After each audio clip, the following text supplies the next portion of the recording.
In the heart of 19th century France, as the echoes of revolution faded into the ambitions of empire, one man dared to dream in stone and copper.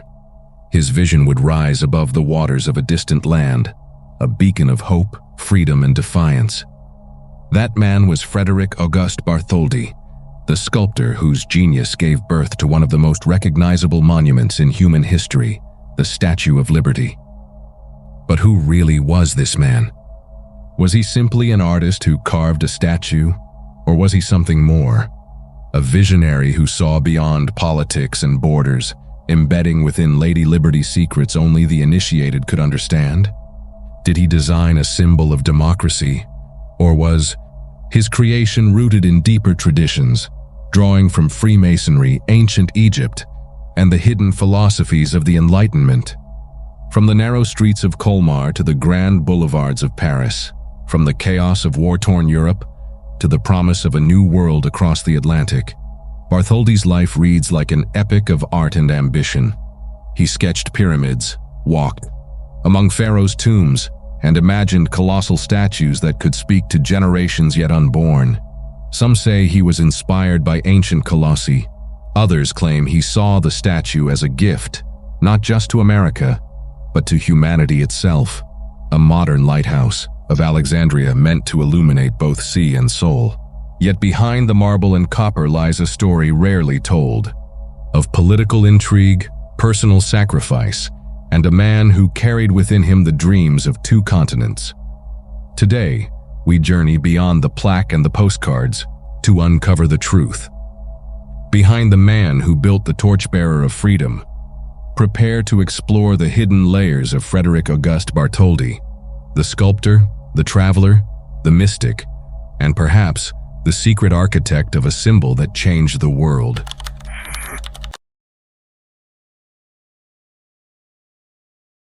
To understand the man who would one day sculpt a symbol that towered over nations, we must first journey back to the streets of Colmar, a quiet town nestled in the Alsace region of France. It was here, in the year 1834, that Frédéric Auguste Bartholdi was born into a world still reeling from revolution and reshaped by empire. His father, Charles Bartholdi, was a decorated officer in Napoleon's army, while his mother, Augustine Lafond de Ladebat, came from a noble family with deep roots in French colonial history. But tragedy struck early. Charles died before his son was born, leaving young Frédéric to grow up in the shadow of a father he never knew, raised by a mother determined to see him rise above the chaos of his times.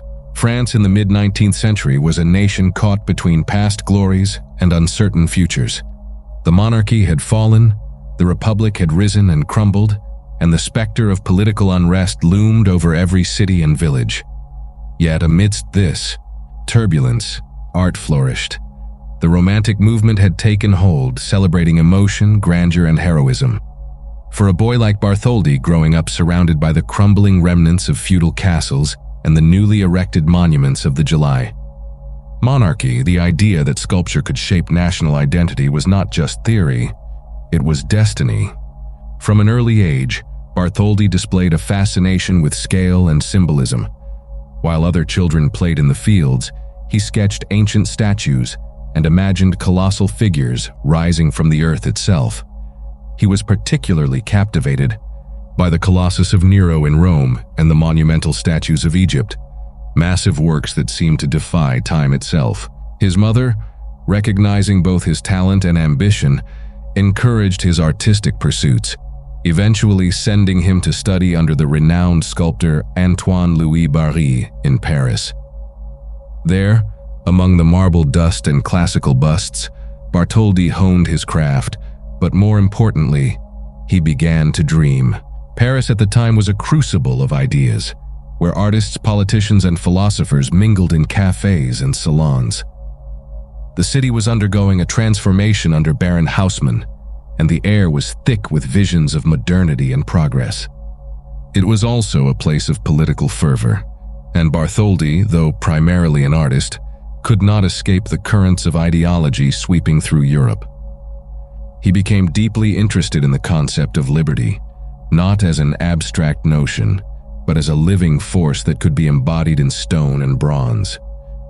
But it was a journey far beyond the borders of France that would truly ignite the spark of the Statue of Liberty within him. In 1855, at the age of 21, Bartholdi embarked on his first trip to the Middle East, traveling through Egypt and the Holy Land. He marveled at the temples of Karnak and the statues of Ramses II, whose colossal forms seemed to whisper secrets of eternity. He walked the sands of Abu Simbel, where the sun pierced the temple only twice a year, illuminating the gods seated within.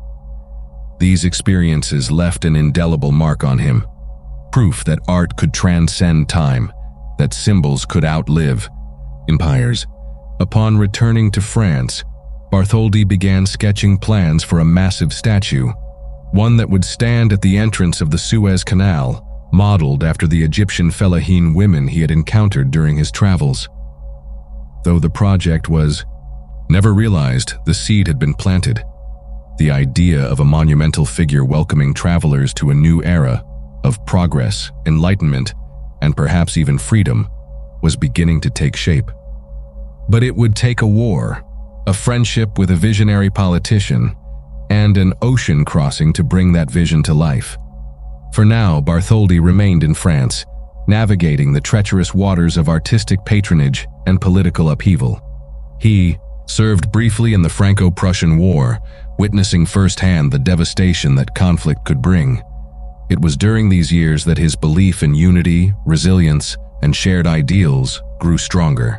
In the salons of Paris, whispers of a gift from France to America had begun to circulate, an offering to commemorate the centennial of American independence. Few knew it at the time, but the man who would give that gift a face and a form was already preparing himself for the greatest challenge of his life.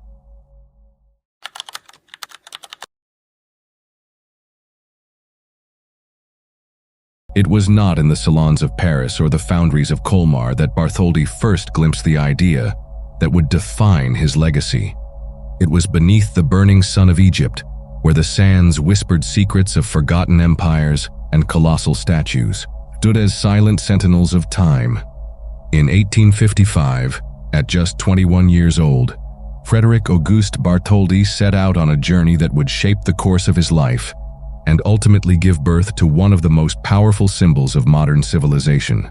Bartholdi arrived in Egypt with a sketchbook in hand and a mind eager to absorb the grandeur of the ancient world. He had read about the temples of Karnak and the statues of Ramses II, but nothing could prepare him for the awe-inspiring reality. As he walked through the ruins of Abu Simbel, where the sun pierced the temple's inner sanctum twice a year, illuminating the gods seated within, he felt something stir deep within him, a realization that art could transcend time itself. These monuments were not merely relics, they were messages carved in stone, meant to speak across millennia. He spent weeks sketching the colossal figures that lined the Nile, captivated by their scale, their presence, and above all, their symbolism. These were not just kings immortalized in granite. They were guardians, protectors of an eternal order. They represented power, wisdom, and the enduring spirit of a people who had built wonders that defied time. It was during this trip that he first conceived the idea of a monumental statue that would stand at the entrance of the Suez Canal, an idea inspired by the Egyptian fellahin women he had encountered, whose dignity and strength struck him deeply. He visioned a robed female figure holding a lantern high, standing as a guardian of passage, welcoming travelers to a new age of progress and enlightenment. Though the project was never realized, Egyptian officials declined the proposal due to financial constraints. The seed had been planted. The dream of a colossal figure symbolizing freedom, unity, and the promise of a new era had taken root in Bartholdi's imagination. Upon returning to France, he carried more than sketches and memories. He carried a mission. He began refining his ideas, drawing inspiration from classical allegorical figures like Libertas, the Roman goddess of freedom, and Marianne, the embodiment of liberty in French revolutionary iconography. But he also looked beyond Europe. The influence of Egyptian architecture, particularly the use of massive columns and imposing forms, can be seen in the final design of the Statue of Liberty. Her crown, often interpreted as rays of light radiating outward, bears a striking resemblance to the solar disk worn by deities like Isis and Hathor. Some even speculate that her torch echoes the symbolic flame held by certain Egyptian priestesses, representing knowledge, guidance, and spiritual illumination. As he refined his concept, Bartholdi sought support from political figures and cultural leaders alike. His timing was fortuitous. In the years following the American Civil War, France and the United States were strengthening diplomatic ties.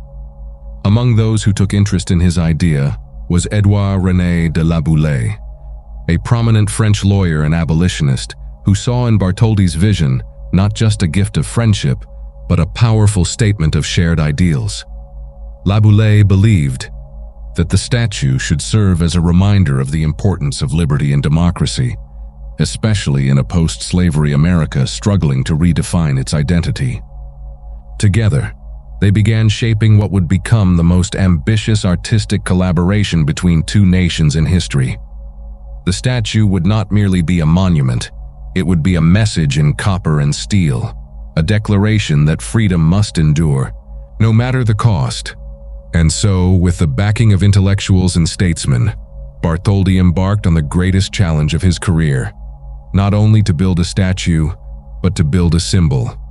But bringing such a vision to life would require more than talent. It would demand perseverance, diplomacy, and a willingness to navigate the turbulent waters of international politics and public opinion. The road ahead would be long and fraught with obstacles. Funding was uncertain, engineering challenges loomed large, and both in France and America, skeptics questioned whether such a colossal work could ever be completed. Yet, as Bartholdi stood before his sketches, gazing at the rough outlines of a woman lifting her torch to the heavens, he knew one thing for certain: this was not just a statue, it was destiny calling.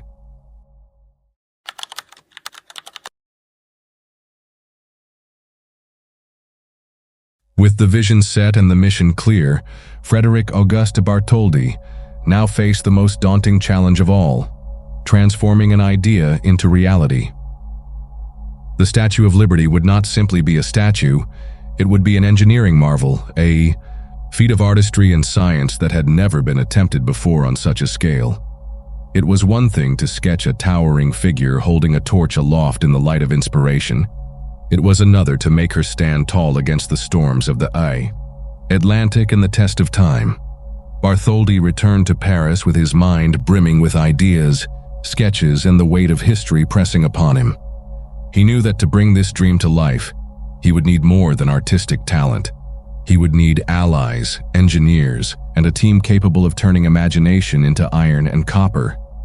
But first, he needed support from the French government and public opinion. In 1871, he met again with Édouard René de La Boulaye, who had not forgotten the idea they had once discussed over candlelit dinners. La Boulaye reaffirmed his belief in the project, not just as a gift between nations, but as a symbol of shared democratic ideals. Together, they began rallying intellectuals, politicians, and artists to the cause. But even with political backing, funding remained a colossal obstacle. The Franco-Prussian War had drained France's coffers, and convincing donors to finance a monument for a foreign country was no easy task. Bartholdi took matters into his own hands. He launched fundraising campaigns, held exhibitions, and gave impassioned speeches about the importance of liberty and unity. He organized lotteries, sold miniature replicas of the statue, and even displayed a massive arm holding a torch at the Centennial Exposition in Philadelphia in 1876. A bold move that captured American curiosity and helped reignite interest in the project across the Atlantic. Meanwhile, back in France, Bartholdi turned to one of the very same man who would later design the Eiffel Tower, Gustave Eiffel. Eiffel was tasked with creating the internal framework that would support the statue's massive copper skin. His solution was revolutionary: a central pylon made of iron, reinforced with a secondary skeletal structure of wrought iron bars. an early example of what we now call a curtain wall system. This allowed the statue to remain flexible enough to withstand wind and weather without collapsing under its own weight. Bartholdi himself worked tirelessly in his workshop in Paris, sculpting the statue's face and hands with painstaking detail. He based Lady Liberty's features on classical ideals of beauty and strength, while some say he subtly modeled her expression after his own mother. His guiding force, the woman who had raised him alone and instilled in him a deep sense of resilience. The torch-bearing arm, which had already been displayed in Philadelphia, became the prototype for the full-scale construction. As workers hammered copper sheets over wooden models, the statue slowly began to take shape. One rivet, one panel, one brush stroke of vision at a time. But there was still one final piece of the puzzle, the pedestal. While France was responsible for building the statue itself, the United States was expected to fund and construct the base upon which she would stand. And here, the project nearly collapsed. Political resistance in America grew stronger by the year. Many questioned the necessity of such a grand gesture, arguing that the country had more pressing issues to deal with: economic instability, racial tensions, and the scars of civil war still fresh in memory. In New York, fundraising efforts stalled. Public enthusiasm waned. For years, the statue sat in pieces in a Parisian warehouse, waiting for a home that might never come. Desperate to save the project, Bartholdi and his supporters turned to one of the most powerful voices in American journalism, Joseph Pulitzer. The publisher of the New York World launched a campaign unlike any before it, appealing directly to the American people. He promised to print the name of every donor, no matter how small their contribution, in his newspaper. The response was overwhelming. School children sent pennies. Immigrants sent whatever coins they could spare. Workers pooled their wages. Within months, the pedestal fund was complete. Finally, in 1885, the pieces of the statue were packed into 14 crates and shipped across the ocean. When they arrived in New York Harbor, the city buzzed with anticipation. The assembly process was grueling. Each copper plate had to be carefully lifted and attached to the internal framework. The statue's torch was hoisted high above the growing structure. And as the final rivets were driven into place, something remarkable happened.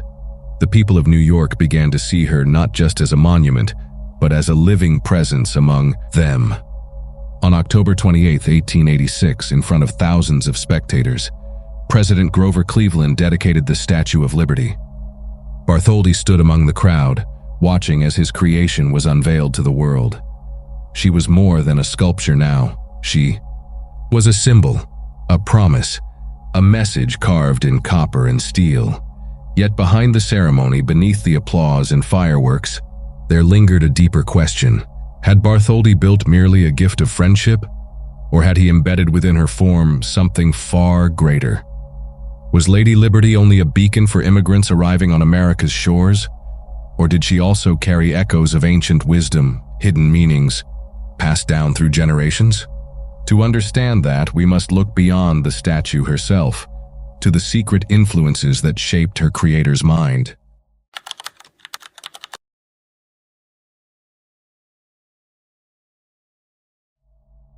As the years passed and the world changed around her, the Statue of Liberty remained, a silent witness to revolutions, migrations, wars, and dreams.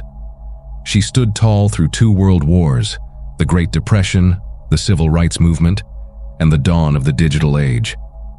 Through it all, she continued to gaze toward the horizon, torch held high, not just as a monument to freedom, but as a mirror reflecting humanity's highest aspirations. But what of the man who gave her life? Frédéric Auguste Bartholdi died. In 1904, his name forever tied to one of the most recognizable symbols in human history. Yet, unlike the statue he created, his personal legacy has often faded into the background. Few today know the full story of the sculptor who dared to dream in copper and stone, who crossed oceans and ideologies to build something that would outlive him by centuries. Bartholdi was never just an artist. He was a visionary. His work carried with it the weight of ancient traditions, the echoes of Egyptian temples, the ideals of Enlightenment philosophy, and perhaps even deeper currents of symbolic meaning. Whether consciously or unconsciously, he wove together elements from disparate cultures and philosophies, creating a monument that speaks in many tongues.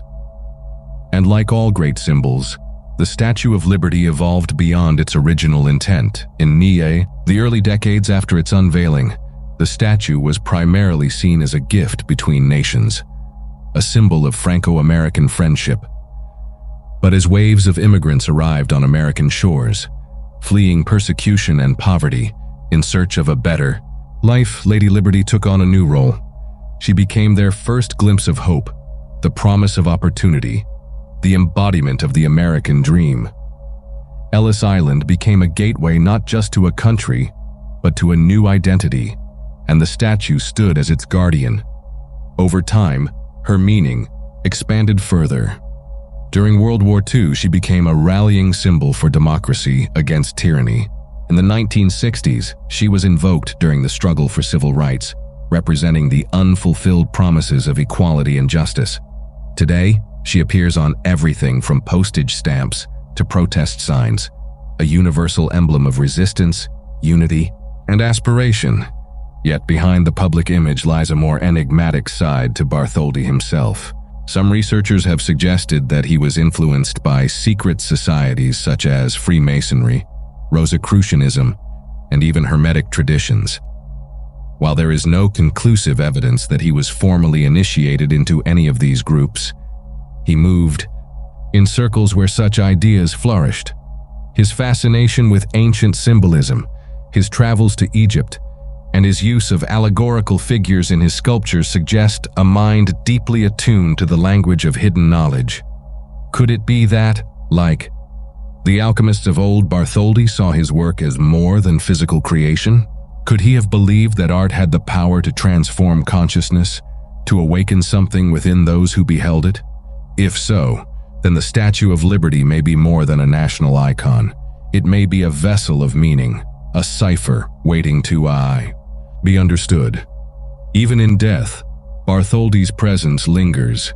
His tomb in the Père Lachaise cemetery in Paris is modest compared to the grandeur of his greatest work, yet it remains a place of quiet reverence. Visitors leave coins, small replicas of the statue, and notes of gratitude, testaments to the enduring impact of a man whose vision reached across continents and centuries.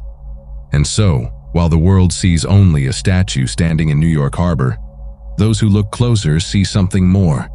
They see the fingerprints of a sculptor who walked among pharaohs' tombs and dreamed of unity.